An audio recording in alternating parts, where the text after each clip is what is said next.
And we're going to look a bit more into the role of low carbon gas in the whole discussion around SOFC technology.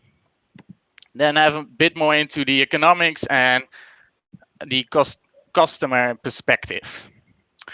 But first, um, why not to choose a heat pump? So as you all know, heat pumps are currently like changing the heating market in quite a rapid pace, and one market a bit faster than the other. But here, for example, you see the uptake of heat pumps in the Danish heating sector, and this is quite substantial. And and this is because the heat pump has quite some advantages. And one of these most important advantages is the perception of sustainability. Um, and of course, it's based on electricity, and it's using actually air from an or air or heat from an external source, which is quite sustainable. But it has also the view of the visibility of wind and solar energy as a sustainable source, using electricity. And at the same time, there is a hybrid application possible. Um, and one of the main limitations, which has been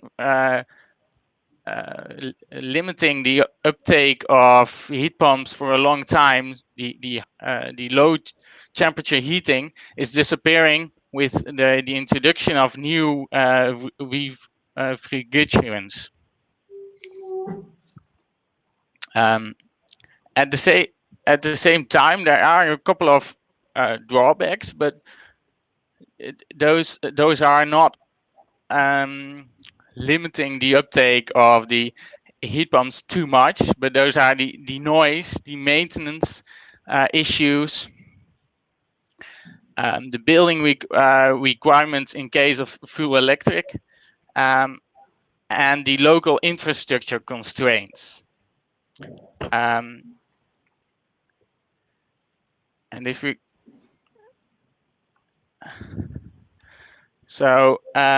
what the actual comparison you can make between fuel cells and heat pumps are that they both are dependent on renewable energy influx through the grid. And of course, for heat pumps, that's quite obvious. I talked before about the visibility of wind and solar electrical energy. But there is a major limitation to that. Electrical energy systems cannot accommodate more than 50% of intermittent renewable sources without a couple of points that are really need to be taken care of. And the first one is a market mechanism to make sure that the price for intermittent production is high enough. So here you see the price, the spot prices for electricity on the German and Dutch markets, and the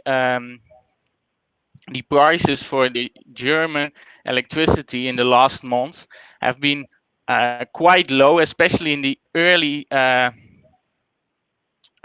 stage of March, and has to do with the large amount of wind energy during that period. And you see that at some point the average electricity price of the day was even around zero, which means that it's for an intermittent source it's really difficult to get its value from for its electricity, and its non-dispatchable character and low marginal cost makes actually that they are not getting the capex cost of their production back. At the same time, a large-scale introduction of intermittent renewables leads to a high cost for grid reinforcements.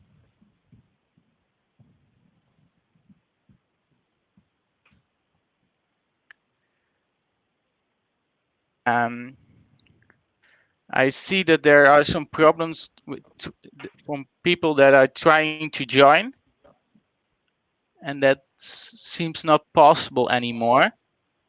So let's see if we can try this to fix this.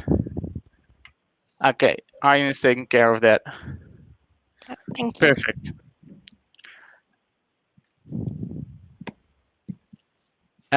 So the infrastructure constraints.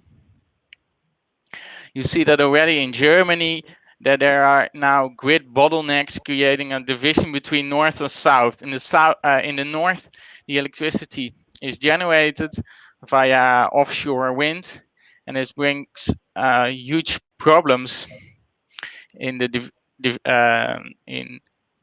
distributing the electricity through the country. And at the same time, you see that the actual grid connection and the grid capacity for large renewable energy projects are an issue. But at the same time, the uptake of heat pumps, so on the demand side, there will be also problems to solve the issue around infrastructural reliability. Jeroen, sorry. Yeah. I see this figure here. What you mentioned here. What does this refer to? This infrastructure cost? Is this kilowatt of heat pump or kilowatt of renewable energy additionally installed? So the cost estimates are the cost for additional heat pump capacity. So this is a study done in the Netherlands, and it says that what are the cost of a kilowatt installed heat pump capacity, and so these can be around 2,000 to 4,000 euro per kilowatt. So this means external cost by installation of a heat pump that is carried over by the utilities or the common people. Yes. Okay, Yes. thank you. So that's quite a substantial cost, and also brings like a lot of capital, but also labor costs with them. And then, of course, the intermittent character of renewable sources increases the need for large-scale energy storage. And which means that actually the electricity-based storage systems, they are really interesting for day-night storage, but not too much for the storage of for long-term, so seasonal storage, and that's due to their high euro per kilowatt hour prices and kilowatt hour per square meter prices. And first but not least, there should be a kind of backup capacity which has to be paid for with capacity mechanisms. Like we see there a perfect example in Belgium. So in Belgium has had in the end of 2018 a disconnecting strategy, and that was because they had really a low number of available capacity due to some problems with their nuclear nuclear capacity, but that made them say that also for in the future, when they want to phase out all their nuclear, there must be a kind of capacity mechanism, and that's simply a necessity. And you see also that happening in other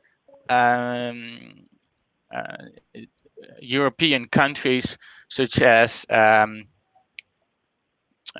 Germany or the UK. And there's a role for a low carbon gas to play. So if countries want to try to surpass this 50% of renewable energy into the grid, there should be some kind of form of power to gas, and some kind of dispatchable capacity for electricity production. And this means that this is ideal for some kind of hydrogen into the gas grid.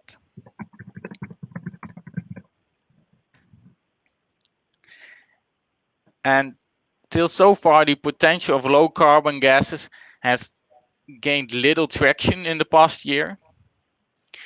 Despite renewable electricity, the focus has been on that for a large period now, but this offers also opportunities for green hydrogen, but there should also be some kind of blue hydrogen introduction, as well as an uptake of the biogas.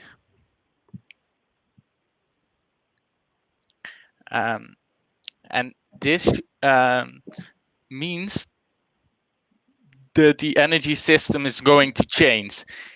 In this graph, you see the CO2 intensity of the gas grid versus the electricity grid.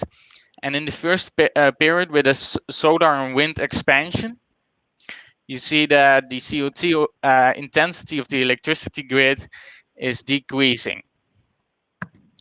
While at the same time, the gas grid is staying more or less the same. A little bit green gas is going into the grid, but that is not substantial yet. But then you see on the electricity side that there is the market and infrastructure gap, about which I explained before. And as an example, I added the power generation capacity in Germany, and you see that the growth is actually not as large anymore as it has been in the past. Hi, hello. Can I ask you a question? Yes, of course. Just to see if I understand. In here in the graph, you mentioned that the CO2 intensity of the electricity grid increases while we move towards a higher share of renewables. Now you have to see it like this. So this, like the middle line, would mean that this CO2 intensity is 0. So moving away from that line, the intensity increases. So by introducing solar and wind into the grid, the actual CO2 intensity of the electricity grid is decreasing. Yeah, yes, do you understand?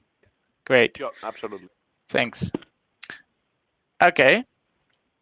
So how do we go forward from here? So the market and infrastructure gap for the renewable electricity sources means that there should be some kind of alternative, which means that the introduction of power to gas solutions comes into play. This means that the gas grid will also become less CO2 intensive. So, and that comes due to the introduction of green hydrogen, and this can be supplemented with the introduction of blue hydrogen. And at the same time, the green hydrogen can be used to decarbonize the electricity grid by the means of fuel cells.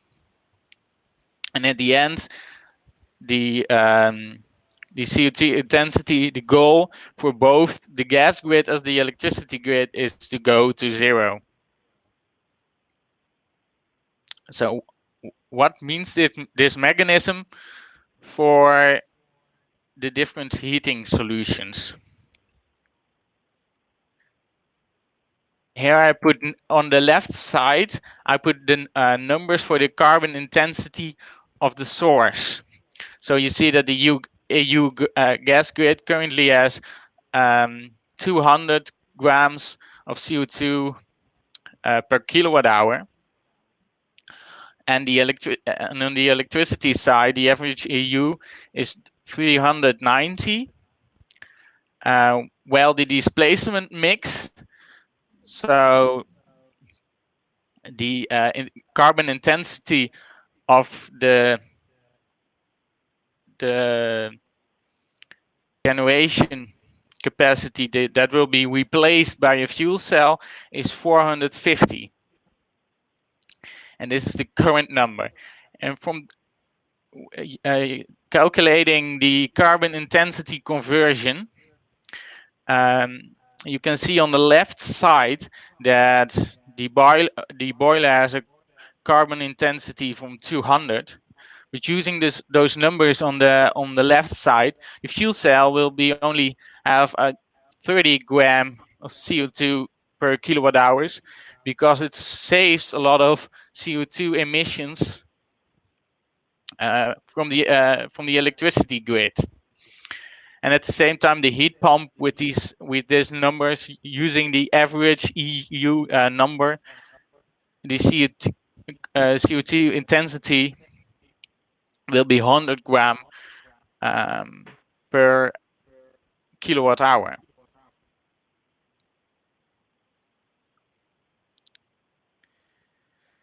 Then we come into the second phase, so the expansion of the green hydrogen. But in this at this moment, the gas grid has been hardly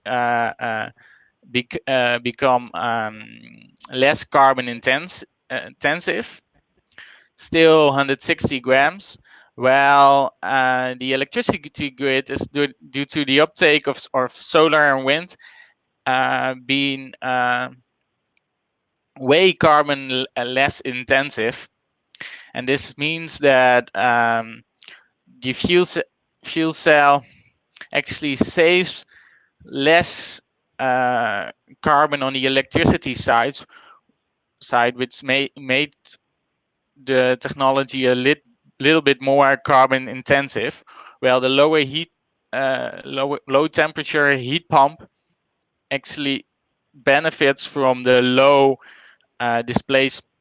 the low average EU carbon intensity.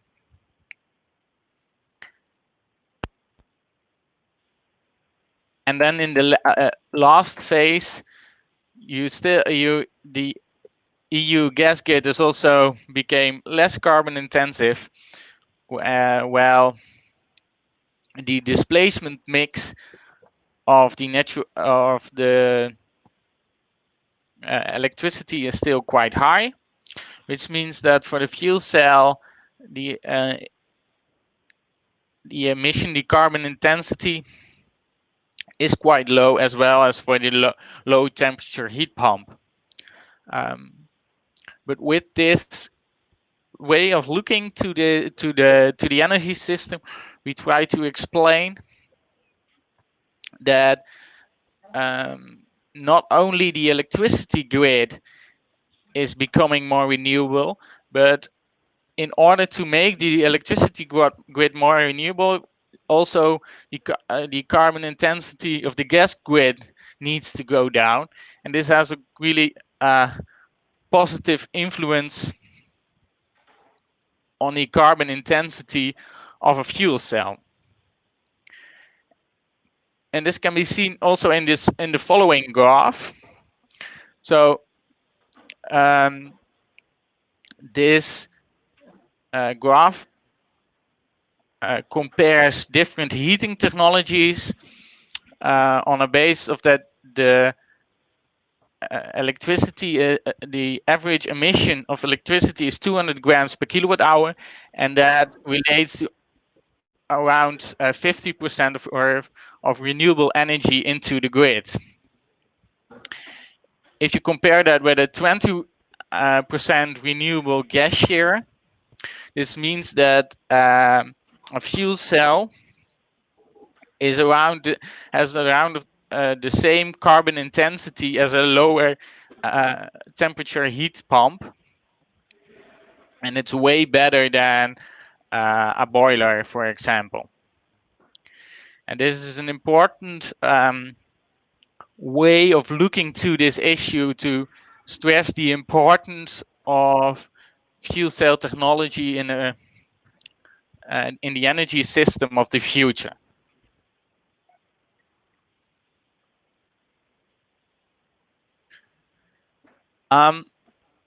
But that's enough about the CO2. Let's have a look at the costs.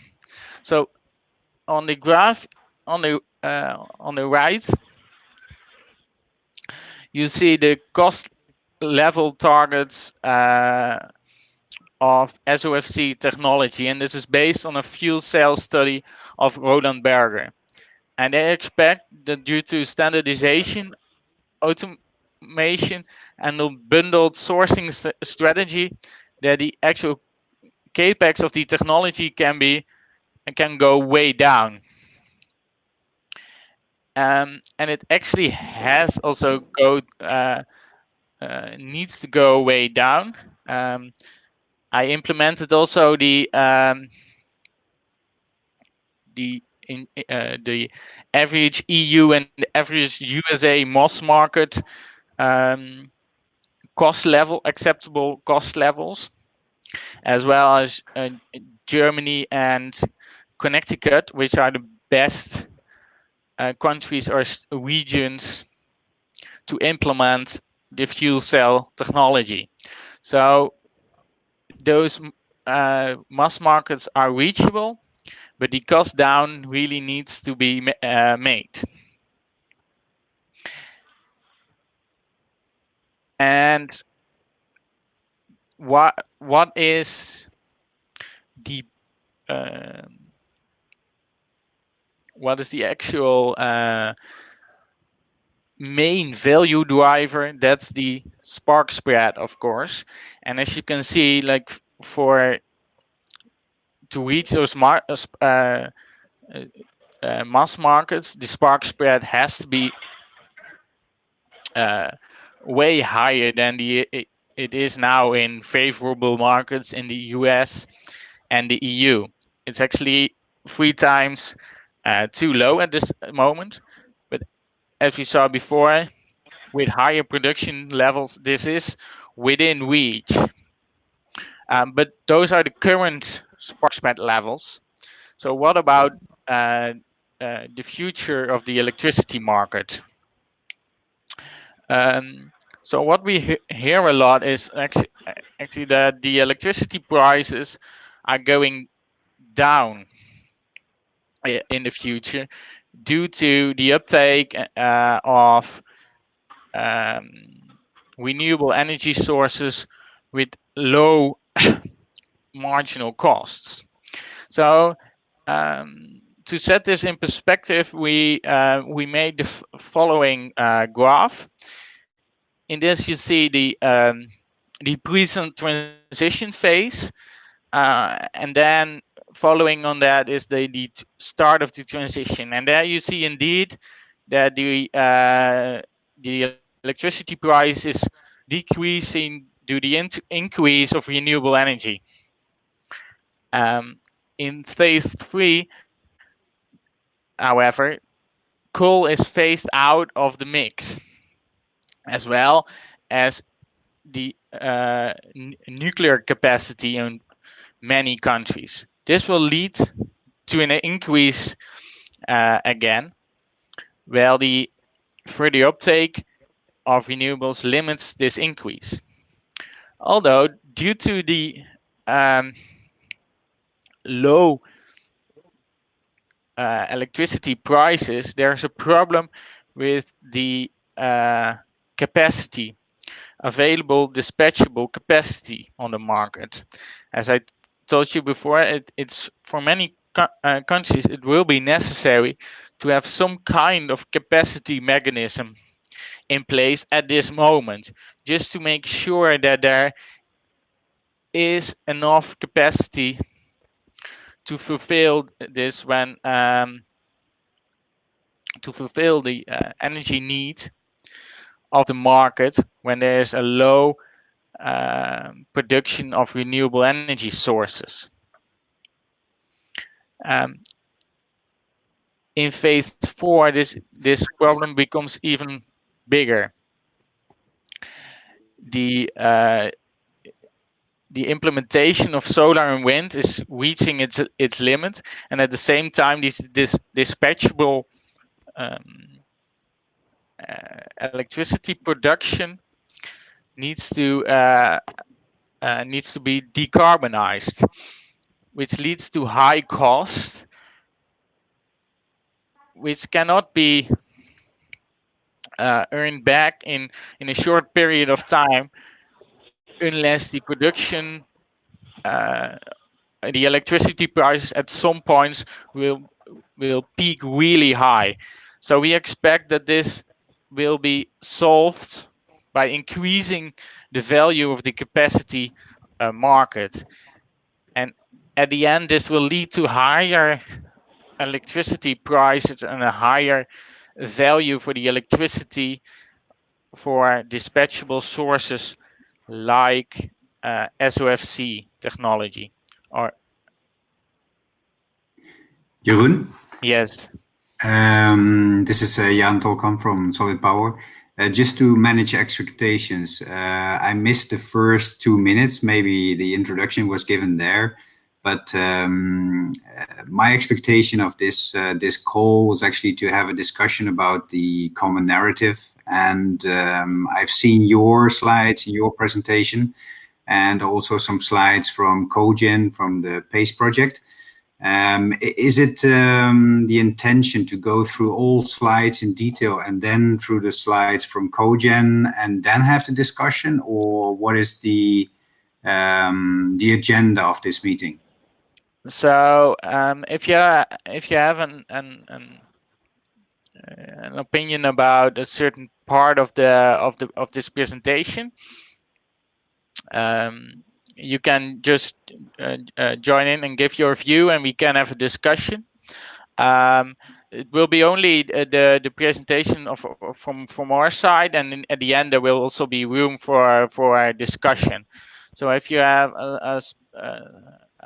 specific comments on certain parts of the presentation, you can already join in, but you can also wait till the end of the presentation. Hope this is fine for you. Yeah, sure. It's just that the detail of going into the sheets is maybe a bit too much. I have to leave at 3, so yeah. I mean, it takes a while to go to all the slides in detail, maybe. So, but yeah, surely, if we want to discuss the slides, we have to understand them first. But I think that is already a big task for all.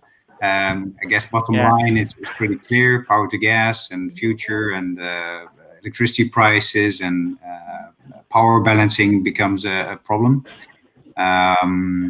But yeah, just continue. But if you can make it a bit faster, then we might be able to have a discussion before the end of your last sheet, so to speak. Yes, perfect. Okay, thanks. Okay, great.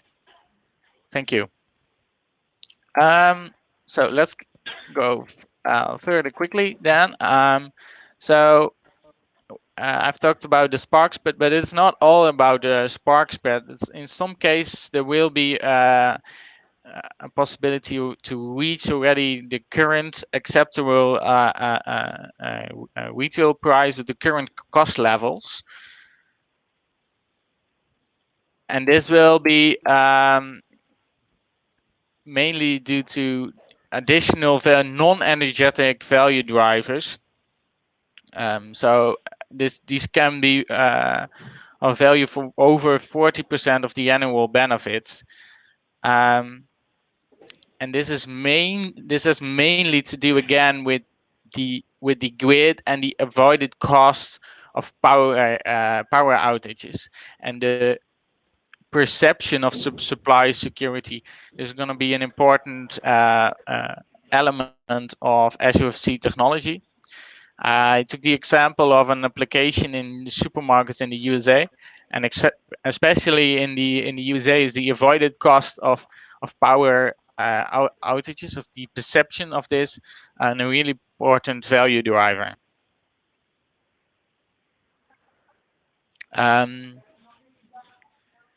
And this makes that the choices for the sustainable options will be now mainly focused on the cost reductions, but in the future, as there are some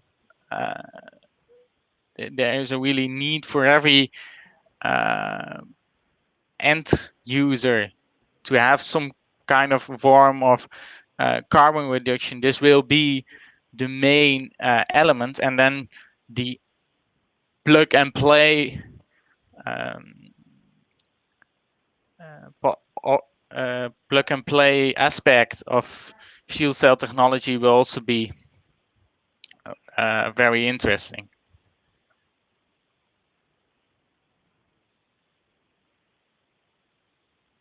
And the value of this plug and play option, you can see also in this graph. So this is the introduction of the cost comparison of sustainability concepts for hotels, and you see that for the lower heating, low temperature heating, that the adaptations you have to make to a building, those are rather large, and this has this increases the cost of the total concept significantly, and then the SOFC technology is a really interesting case compared to low temperature heating solutions. So from a customer perspective, so when SOFC technology fits in, so there should be a availability of a gas, low carbon gas at low cost and high electricity costs. But they're also looking for an easy solution, and those two are an important element, as well as the perception of energy security. And then from a policy perspective, so we identified two types of areas or policy conditions, and the first is the non-transition area, and that in that area there's like a passive role of the authorities, which means that there are no changes to the infrastructure, and there are also low chances for SOFC technology. Your SOFC is competing against conventional technologies. Well, in a transition area, you have two choices. You have a pull role of the authorities, so they leave it up to the market.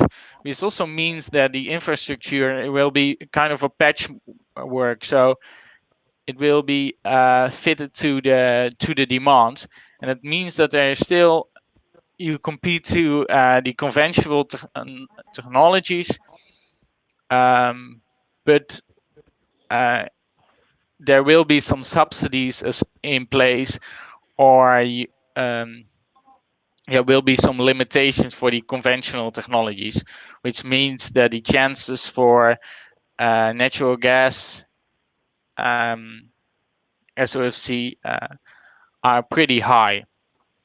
In the push role of authorities, they try to find a solution for a whole neighborhood or for an old region, and in that perspective, the electricity infrastructure with the sustainable gas is really interesting, which this leads to chances for hydrogen SOFC. And then, what does this mean for a manufacturer? How do you pick the right market? So from this policy side of view, the pool option is the most interesting, since with passive you have to compete with the conventional technologies, and push policies tend to favor heat and electricity. Of course, for source availability, some kind of a renewable gas availability would be really good case for SOFC technology. For the building stock, the existing building stock would be the most interesting, since SOFC is a kind of a plug and play option. Solar potentials should not be too high, because that favors an electricity based solution. Of course, the spark spread should be high, and in countries in which the capacity constraints are high, such as Belgium, would be really interesting to invest in. So this is basically the view we have on the market. So we have some next step to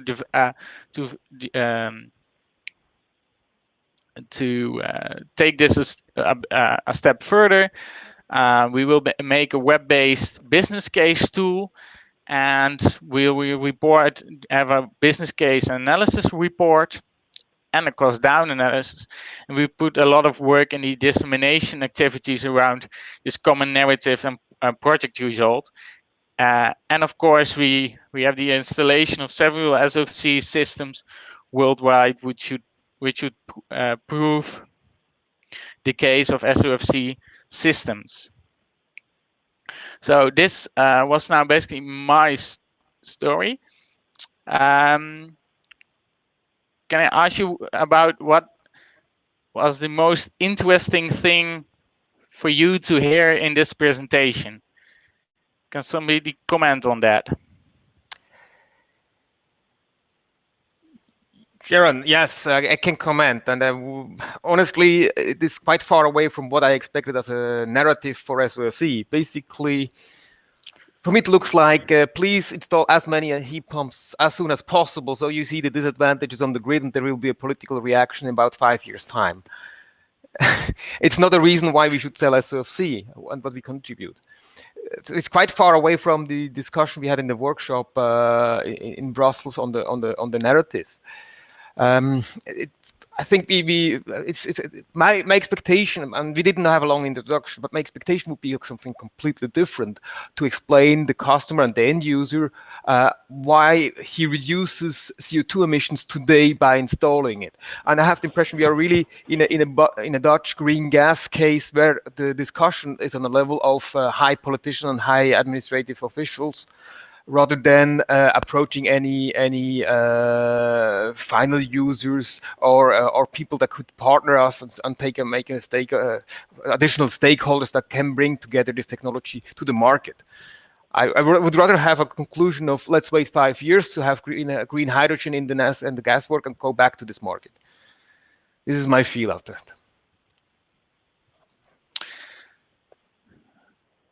that. Okay, yeah, I don't really understand what you're saying. Like I understand that you say, okay, it's very based on this grid constraint, but in the same time, we try to show that the actual CO2 savings are already there in the current market and the current grid, and that you actually save CO2 nowadays. So this we try to make that very clear, and at the same time show that there are actual cases that you, as an end user, already have an interesting case and save CO2. But I'm not sure if that message came across then. Commenting along this line. Just my view was not like that. My conclusion would be rather I buy a heat pump because the utility will pay for the grid upgrade. Nobody's taking care of that. I, from a private perspective, don't have to care for it. This is a kind of, or I go even for oil installation today. Still, some places it's more this than there's we spend a lot of time on heat pumps, and why not heat pumps? It's very difficult to make an uphill fight. It's some people say heat pumps is good. Now we explain why it's not. It is in terms of communication, it's a very difficult stance that we take in here. It's difficult to convince people. If you start from, you're convinced anyway that heat pump is good, and this is expressed by the fact that we start from the heat pump rather than from the fuel cell side in this narrative. Yeah. I think just to make a comment. I think it can be a bit tricky to enter into the argument whether, and I don't think this is what has been said, but it could be that risk, no? That, well, we either put a heat pump or a micro CHP or a fuel cell. I think that's a little bit tricky. I think, it's similar maybe to this discussion for transport, whether still we go along, well, we should have a fuel cell, a hydrogen car, or an only battery car. I think it's a bit dangerous to me, as I see it, especially.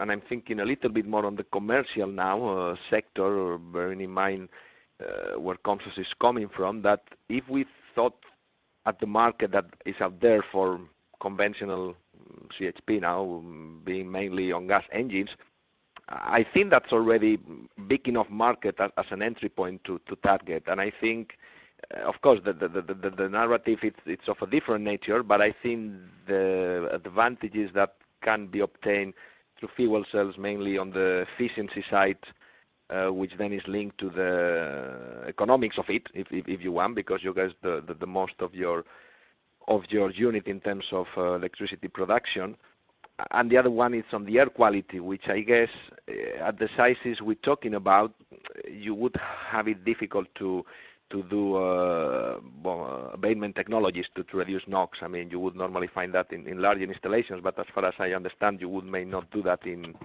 smaller units, the sub 100 kilowatt range. So I think that could be also an interesting point to have in mind, and to go more on the positive rather than only on the competitive technologies. No, that could be a bit of a risk. So I just wanted to bring that. Mm-hmm.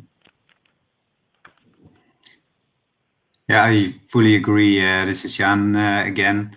I don't think it's good, especially not with common narratives and messages in marketing, to rebel against other technologies. So, and personally, I do not want to rebel against heat pumps, because in itself, it's a very good heating technology. But you have to be very careful what kind of power you use. It should be coal-fired plant power to actually fuel those heat pumps. But it should be fuel cell power, SOFC power, to fuel your, or to power your heat pump with. And that's more the positive message that we could bring. Yeah, I understand the bottom line of your sheets, Jeroen. because we have those messages in our future scenario for the energy market as well. So power to gas and green power, green hydrogen, the seasonal storage problem we have, and to bring that under the attention of the people. But really to an end customer that doesn't know what we know about energy markets and technologies and grid problems, etc. I think we have to find far simpler messages than these high-level sheets that we just discussed. Those are understandable, I guess, for the crew on the phone and on the webinar, because they are into this business for years and years.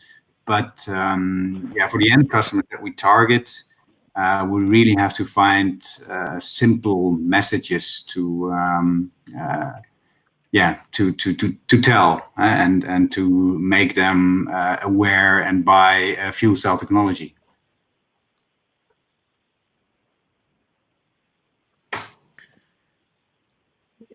Yeah, I can. Hey, this Jeroen again. Yeah, I can see where you're coming from. Okay, look, the thing was not to say fuel cells are better and heat pumps are bad, especially not. We were actually trying to say that they actually should go together. That they are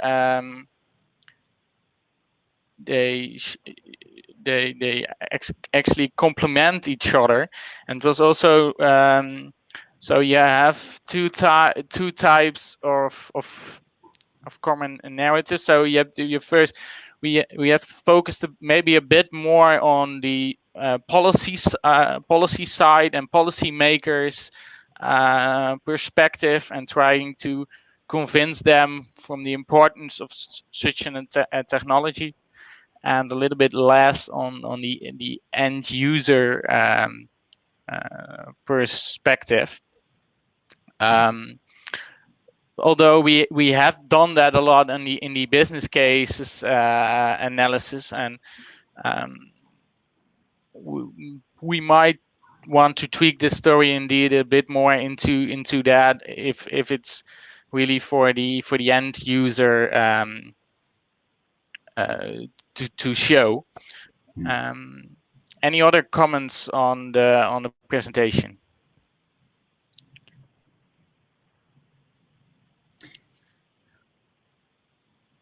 Just to add a little bit before we conclude what we just were discussing, maybe we should come up with a set of narratives for different target groups, so politicians and high-end governmental officers, so a set of messages for those, and also a set of messages for commercial customers, and maybe a set of messages for real end users, private people in the street, so to speak. Yes, I agree.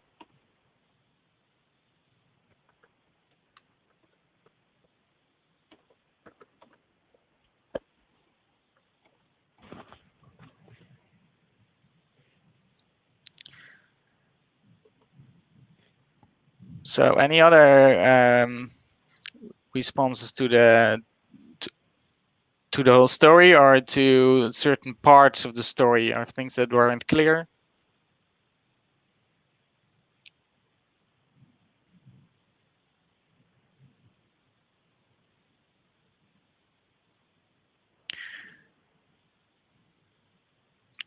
Okay, if not, I would like to thank you for your time. I will send out the sheets, and maybe if you could have a look at it again, or if you have certain elements which we should definitely change, or if anything comes up to you which we could use to develop this story further.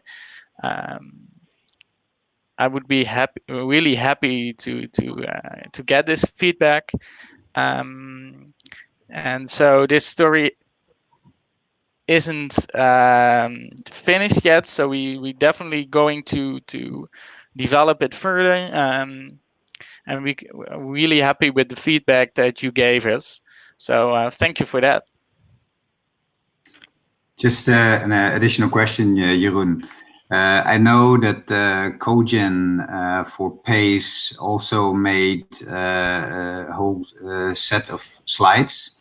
I wasn't able to find them again just before this meeting to prepare, but is there a plan to have a meeting, a bilateral meeting from Blue Terra with Cogen, which I think would be a good idea, either in a webinar or in person, to actually combine slides and combine messages and experience so far? And that there has been a meeting already, and we have been in contact with them also around this this presentation. So the answer would be yes, there is work done on trying to connect the stories and to see where we can collaborate on that. And I think that the future will be we will do that way more in the future as well. Yeah, can I interrupt? Sorry, this is Benedetta from Virgin Europe.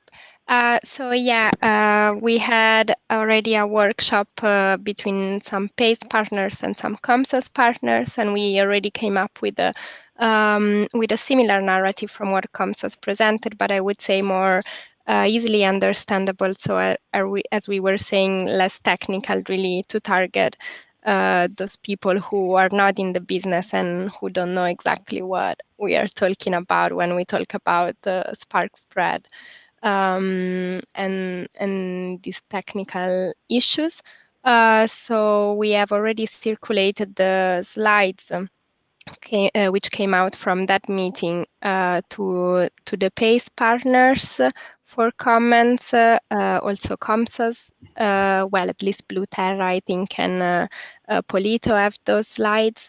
I think we'll keep working together in parallel to develop this common narrative and come up with a high-level declaration to be co-signed by all the stationary fuel cells businesses and stakeholders. And of course, we will keep all the partners updated, and also always your input is always welcome as well.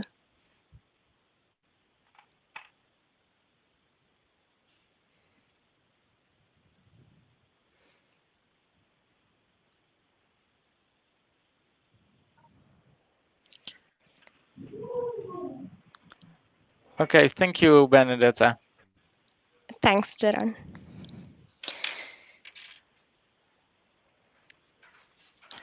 So, any other comments? Otherwise, we will end this meeting and we will continue to work together on the narrative. Okay, thank you all. Bye. Thank you. Thank you. Thank you. Bye.